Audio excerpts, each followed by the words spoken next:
ये जे उसो और Cody Rhodes के साथ जो रॉ में हुआ है उससे मुझे एक मुहावरा याद आया और वो है 4 दिन की चांदनी और उसके बाद अंधेरी रात। Okay, hello chatters, my name is Rohit and you are watching wrestle chatter. तो इस वीडियो में गाइस हम लोग बात करने वाले हैं आज हुए मंडे नाइट रॉ के एपिसोड के बारे में। और सबसे पहले रॉ की स्टार्टिंग करते हैं सैमी ज़ेन रिंग में आते हैं तो वो खुद कहते हैं कि यार आज बड़ा अजीब सा लग रहा है मुझे, और अजीब सा लगने के पीछे रीज़न ये है कि मेरे साथ केविन ओवेंस नहीं है। मिक्स्ड इमोशन है मेरे, क्योंकि मैं खुश भी हूँ केविन ओवेंस के लिए कि भाई वो दूसरे ब्रांड पर है, अच्छा काम करेगा, और साथ में अपने आप को लेकर थोड़ा सा अकेला भी फील कर रहा हूँ। सैमी ज़ेन कंटिन्यू करते हैं कि अभी मैं यहाँ पर हूँ और अब मैं अपने आप को देख सकता हूँ वर्ल्ड हेवीवेट चैंपियनशिप के लेवल पर, क्योंकि अब वो एक सिंगल सुपरस्टार बन चुके हैं। मतलब सैमी ज़ेन ने आते ही स्टेटमेंट दे दी कि अगर मैं अकेला भी हूं तो इसका मतलब मेरे पास प्लान्स बड़े ही हैं। लेकिन अब उनके दिमाग में ऐसी चीज़ें जो बार बार घुस रही है, परेशान कर रही है, और वो है कि अगर Jey Uso Monday night Raw में ना आता तो फिर केविन ओवेंस को स्मैकडाउन में नहीं जाना पड़ता। तो ऐसा करके वो परेशान से लग रहे हैं कि यार केविन ओवेंस नहीं है उनके साथ। जजमेंट डे के बिजनेस के बारे में उन्होंने बात करी कि देखो उनको कैसे अपॉर्चुनिटीज़ मिल रही है और यहाँ पे मैं अकेला, और वो सब उधर उधर हो चुके हैं। लास्ट ईयर की बात करते हैं सैमी ज़ेन की, मेरा जो पिछला साल है वो बहुत ज़्यादा अच्छा था और वो इसी चीज़ को आगे जाके कंटिन्यू करने की भी बात कर रहे होते हैं, लेकिन तभी जजमेंट डे ने आकर उनको इंटरप्ट कर दिया। फिन बैलर आते हैं, फिन बैलर कहते हैं यार सीजन प्रीमियर है, हम ही लोग मंडे नाइट रॉ की शुरुआत करेंगे, टैग टीम टाइटल्स की बात करते हैं, ड्रू मैकिंटायर के बिजनेस को हैंडल करने की बात करते हैं। आज वो पहले, क्योंकि मैच था उनका टैग टीम चैंपियनशिप के लिए, तो पहले से ही बोल देते हैं कि डेविन प्रीस्ट बोलते हैं कि आज हमको टाइटल्स भी जीतने हैं। उसके बाद वो कहते हैं अभी तुम्हारा परमानेंट एंड हम कर देते हैं क्योंकि तुम अलग तो हो ही चुके हो। और उसके बाद उन्होंने सैमी ज़ेन को घेर लिया। अब सैमी ज़ेन को घेर लिया तो केविन ओवेंस तो है नहीं बचाने के लिए, लेकिन क्योंकि मंडे नाइट रॉ पर जे ऊसो हैं तो जे ऊसो आ जाते हैं भाई अपने भाई को बचाने के लिए, ब्लड लाइन वाले भाई को बचाने के लिए। वो स्टील चेयर लेकर आते हैं। स्टील चेयर उन्होंने अपने पास भी रखी, सैमी ज़ेन के पास भी रखी, और उसके बाद जजमेंट डे के पास कोई ऑप्शन नहीं था, वो वहां से चले जाते हैं। लेकिन हमने ये देखा कि जे ऊसो रिंग में है और सैमी ज़ेन उनको छोड़कर चले गए। मतलब अगर जे ऊसो बचाने आए हैं सैमी ज़ेन को तो इसका मतलब तो सैमी ज़ेन को खुश होना चाहिए था, लेकिन वो छोड़कर चले गए। और बैक स्टेज जाके वो बोलते हैं कि यार देख जो भी है कैसा भी है तू मेरे को बचाने आया, लेकिन तुझे वो नहीं होना चाहिए था, केविन ओवेंस को वो होना चाहिए था। और उसके बाद वो प्रॉब्लम्स बताते हैं यही वाले कि यार कैसे तेरी वजह से ये हुआ है। मतलब वो अपनी फ्रस्ट्रेशन बस निकालना चाह रहे हैं, बट उसके बाद उनको रियलाइज़ होता है कि उन्होंने गलत बातें बोल दी हैं। ये जे ऊसो खुश नहीं है सुन के, क्योंकि जे ऊसो ने तो कुछ भी गलत नहीं किया यहाँ पे, वो सॉरी भी बोलते हैं। मतलब डब्ल्यूडब्ल्यूई स्टोरी लाइन में ये दिखा रही है कि सैमी ज़ेन जे ऊसो हैं तो बेबी फेस, और सैमी ज़ेन और जे ऊसो के बीच रिलेशन अच्छा भी रखना है उनको, लेकिन केविन ओवेंस का वहाँ जाना सैमी ज़ेन को दिमाग में टिक कर रहा है। तो ये स्टोरी डेफिनेटली बहुत इंटरेस्टिंग होने वाली है, और अभी बहुत भी कुछ हुआ है इनके बीच में, उसको डिस्कस करेंगे वीडियो में आगे चलते चलते। शो पर आज फॉल्स काउंट एनीवेयर मैच भी था, नाकामुरा वर्सेस रिकोशे के बीच में। हाई फ्लाइंग एक्शन यहाँ पर था, बैक स्टेज जाके भी ये लड़ रहे हैं। नाकामुरा को शुरू में वैसे रिकोशे ने बहुत ज़्यादा बजाया, इसके बाद रिकोशे का वो शूटिंग स्टार प्रेस भी था भाई, वो कहाँ अटेंडेंस में, जैसे वो केविन ओवेंस ने नहीं मारा था अभी रिसेंटली, वैसे ही वाला कुछ उन्होंने मारा। क्राउड ने उस पर बहुत तगड़ा पॉप भी दिया।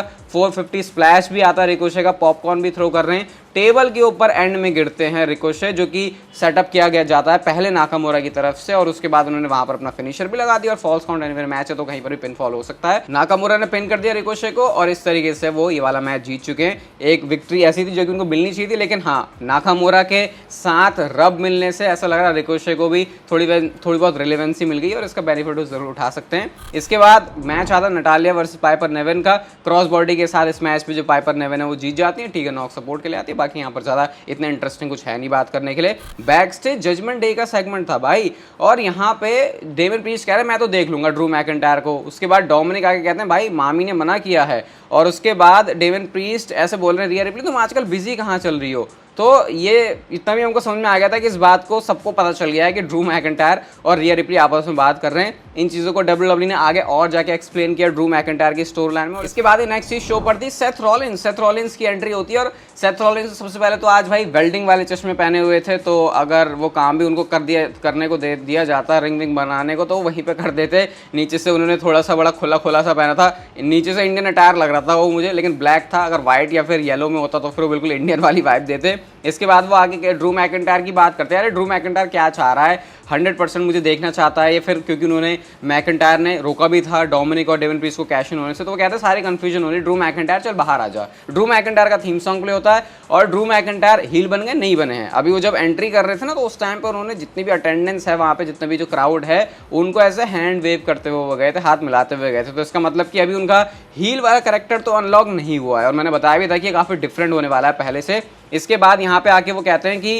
100% सेफ होने की बात होती है कि भाई तू ऐसे रिंग में खड़ा रहेगा ना तो उसके बाद तो तेरे को कोई भी आके अटैक कर देगा। तो ड्रू मैकिंटायर को वो बोलते हैं भाई ये मेरा बिजनेस है, तू जरा अपने बिजनेस पर भी ध्यान दे। सेथ रॉलिंस आके यहाँ पे पॉइंट आउट करते हैं उसी बात को, वीडियो ही चला देते हैं, पूरी प्रोडक्शन ट्रक को बोलते हैं और ये दिखाते हैं कि ड्रू मैकिंटायर और रिया रिप्ली आपस में बात कर रहे हैं। तो भाई ड्रू मैकिंटायर तू चाहता क्या है, इसको तू प्लीज इलैबोरेट कर। तो इसके बाद ड्रू मैकिंटायर कहते हैं सबसे पहले तो तुम्हारा बिजनेस नहीं है और तुझे ज्यादा केयर करनी चाहिए इस बारे में कि तो अपना टाइटल जो है उसको हारने वाला है। और वो ये भी बताते हैं कि रिया रिप्ली मुझे अप्रोच किया था, मैं उसके पास कोई नहीं गया था।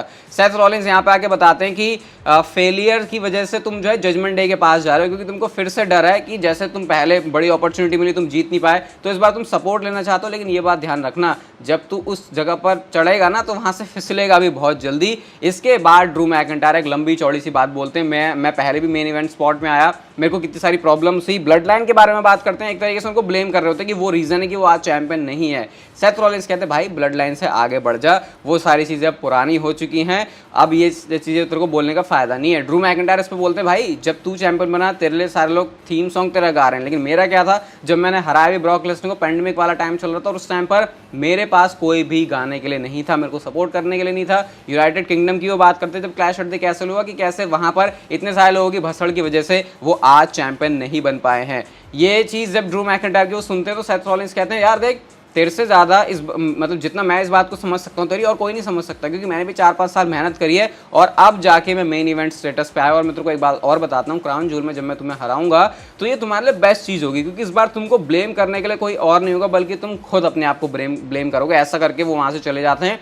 बड़ा मस्त ये प्रोमो था, इस प्रोमो को देख के जो हाइप है वो डेफिनेटली बनती है वर्ल्ड हेवीवेट चैंपियनशिप के मैच के लिए जो कि क्राउन जूल में होगा। ड्रू मैकिंटायर के फेशियल एक्सप्रेशन बहुत ज्यादा कमाल के थे। सेथ रॉलिंस ने जिस पैशन से प्रोमो डिलीवर किया, तो ये भाई टॉप लेवल के सुपरस्टार हैं, वो इस परफॉर्मेंस से आज बिल्कुल दिख रहा था। इसके बाद शो पर Johnny Gargano versus Ludwig Kaizer का मैच था। विंची इस मैच में रिंग साइड में होते, उसकी वजह से गार्गानो इस मैच में हार गए हैं और लुडविग काइजर जीत गए। तो ये पता नहीं गार्गानो का कैसा रिटर्न था कि मेन इवेंट में आए और उसके बाद नेक्स्ट हम रॉ में देख रहे हैं कि वो जो है लुट गए हैं, मैच हार गए। तो ये थोड़ा सा अजीब था। बैक स्टेज सैमी ज़ेन और ड्रू मैकिंटायर का भी सेगमेंट था और सबसे पहले ड्रू मैकिंटायर तो बोलते हैं कि भाई मैं बड़ा खुश हूँ ऐसी चीज़ों को देख के, लेकिन तूने ये क्या किया, तू तो अचानक से पलट गया, जे उसो के सारे पाप तूने माफ कर दिए, इतनी जल्दी कोई ऐसे कैसे बदल सकता है। ड्रू मैकिंटायर इस बात से बिल्कुल भी खुश नहीं है। सेथ रॉलिंस के बारे में बोलते हैं कि वो सही बातें बोल रहा है, रिलेट नहीं किया जा सकता कुछ चीज़ों से, और वो रिलेट करना ये है वर्ल्ड चैंपियन बनना, क्योंकि तू कभी वर्ल्ड चैंपियन नहीं बना, ऐसा ड्रू मैकिंटायर बोल रहे होते हैं सैमी ज़ेन को। अब सैमी ज़ेन को लग गई बात, भाई ये तो पर्सनल हो गया, अब तो थोड़ा उन्होंने कहा चल वर्ल्ड चैंपियनशिप लेवल की या मेन इवेंट लेवल की बात हो रही है तो ठीक है, जरा टफ हम कंपटीशन दे सकते हैं एक दूसरे को। और नेक्स्ट वीक के लिए इन दोनों के बीच मैच भी हो गया। तो यार ये बड़ा स्मूथ लगा देखे कि फेसेस हैं दोनों। यूजुअली जब फेसेस को लड़वाना होता है डब्ल्यूडब्ल्यू को बहुत प्रॉब्लम्स होती है, लेकिन अभी ये पता नहीं ट्रिपल एच क्या कैसे कर रहे हैं, मुझे नहीं समझ में आ रहा। लेकिन इतना स्मूथली सैमी ज़ेन और ड्रू मैकिंटायर का मैच डब्ल्यूडब्ल्यू ने नेक्स्ट वीक के लिए बुक कर दिया। तो ये होता है अगर हील नहीं भी हैं या फिर हैं भी, तो फिर अगर हमको फेस वाली स्टोरी लाइन चलानी है तो वो भी ऐसे हो सकता है। इसके बाद शो पर मैच आता है रिया रिप्ली का, और रिया रिप्ली ने थोड़ा सा पहले अपना प्रोमो कट किया।